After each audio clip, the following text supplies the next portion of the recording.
Hi there. So today I thought I'd talk about another book that is quite special to me, and that is Oliver Twist by Charles Dickens.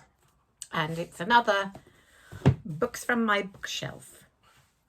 So I'm just going to talk about why this particular book is special to me, and I might also do a little reading from the opening chapter and talk about Dickens' writing a little bit, and because Dickens is one of my favourite writers of all time, and I have read all of his books, so there will be more Dickens coming up at some point. So the other day I was talking about musicals with somebody, and I was thinking about why I love musicals so much. And the first musical I ever saw, which happened to be a Northampton Rep production of Oliver, because the film had recently come out. So Northampton Rep decided to do a stage version of it. And as my father was in the repertory company at that time, he was in that production, and in fact he played two roles. He played Mr. Sowerberry and the lovely grandfather, Mr. Brownlow, two very, very different characters. One not so nice and one very nice, and so must have had quite a major costume and makeup change halfway through.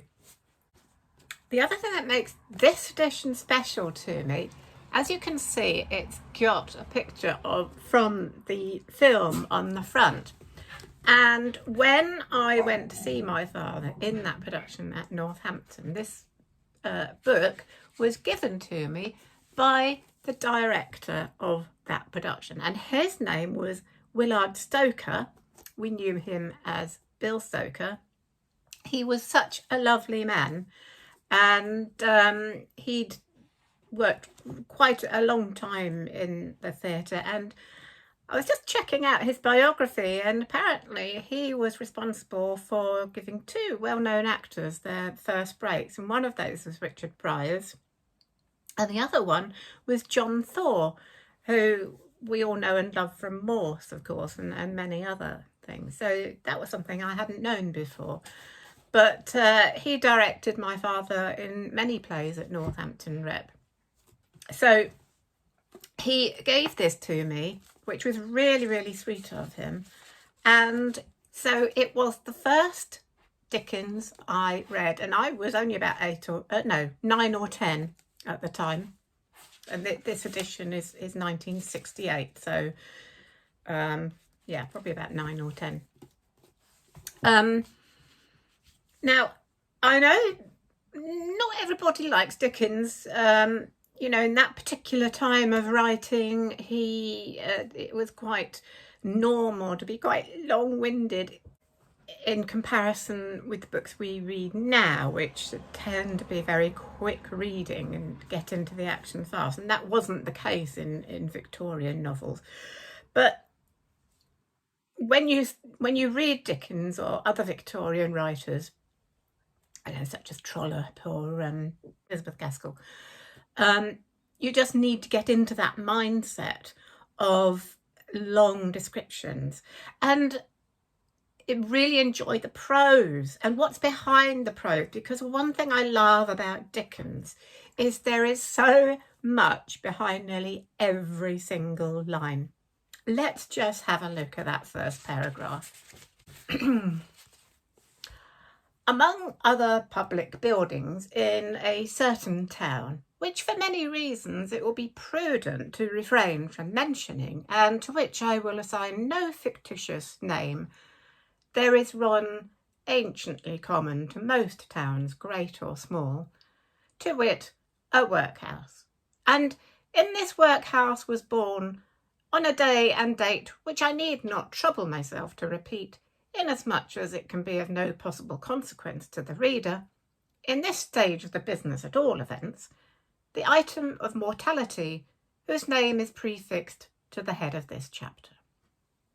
That is Oliver Twist.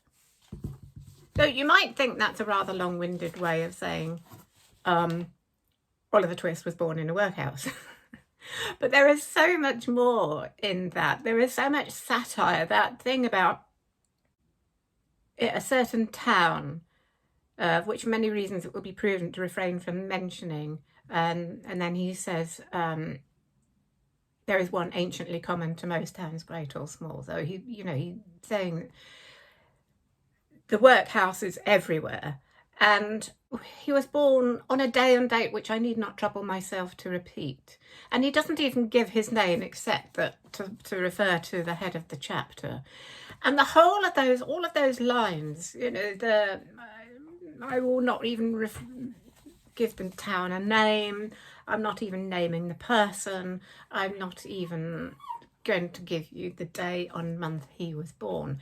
All of that, if you read behind that, is Charles Dickens saying if you were born in a workhouse, your life was nothing to the outside world. You were lost, you were forgotten, you were a person of no importance.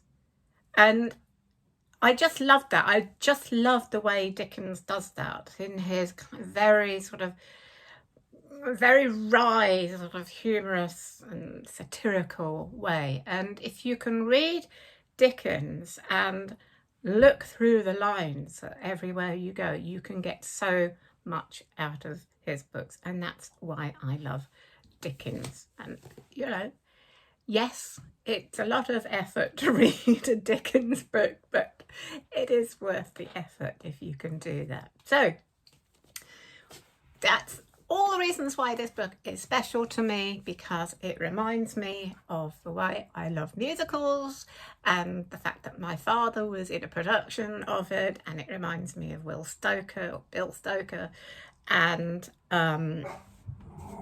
it reminds me that this was the first Dickens novel that I ever read, and it started my lifelong love of Dickens. So I hope you enjoyed that.